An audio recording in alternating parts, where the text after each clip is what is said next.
part 9b in the basics of rod building. In this segment, we are going to apply the epoxy to the guides.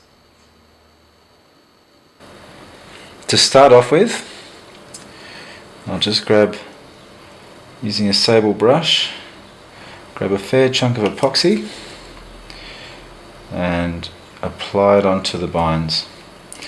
It's okay to put a little bit too much on, you can always wick it off later. One thing to keep in mind is that we're not painting it on, we're just spreading it out by using the roll of the blank and just moving the brush from side to side.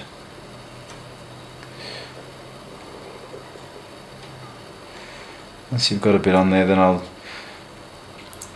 look to make an edge on the bind furthest away from the guide. And when I say an edge, you want the epoxy to come over the bind by about 1 mil or 1 to 2 mils, and you want to take care with that because you want a nice clean edge. It'll really stand out if you've got an uneven edge. And you're just using the bow wave of the epoxy, not necessarily the bristles itself of the brush. Just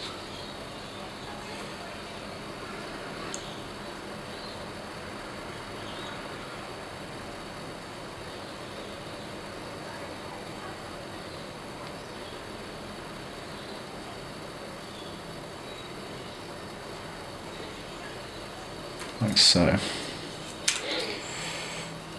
And then just work it up.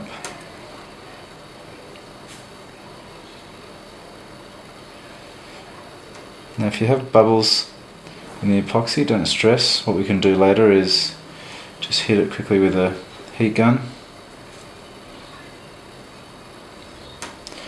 and that'll lift those bubbles out.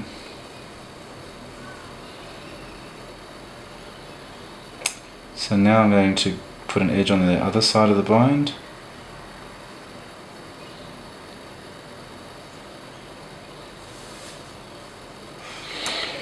Okay, now what you want to do is on this side, on this side of the guide underneath, there's going to be a little gap there and you need to get epoxy into that gap. So trying to get my hand in the camera. Just slow the blank down, hold it just momentarily with your hand and you'll be able to squeeze the brush in from an angle and just get some epoxy in behind that.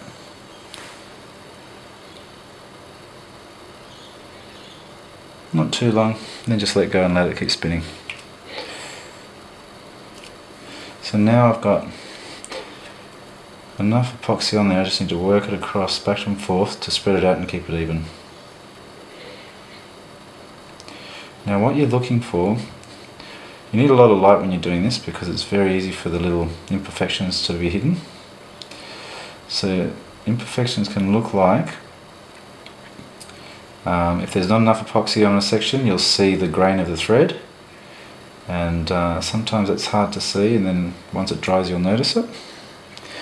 The other thing you're looking out for are little hills and valleys where the epoxy hasn't spread evenly, or and needs a little bit of massaging to encourage it to lay nice and flat.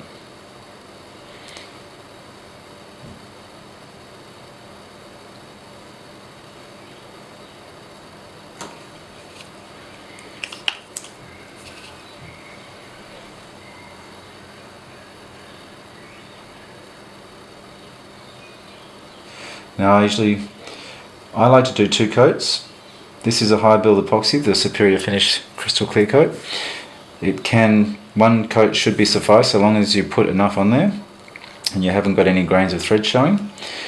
Personally, I like to come back and have another go and just give it a second coat, but if it's your first rod or you're a shorter time, so long as it's got good coverage, one coat's enough.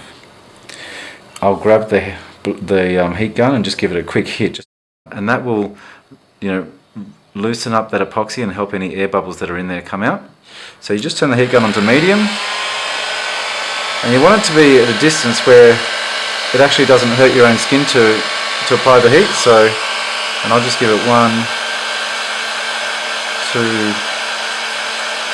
3, 4, 5. So one rotation, and the whole time I'm spreading the heat across so that it's not fixated, so it's not concentrated in one area. And there you have it. So that will take about 4 hours to dry at about 25 degrees Celsius, and you'll leave it in the rod dryer the whole time.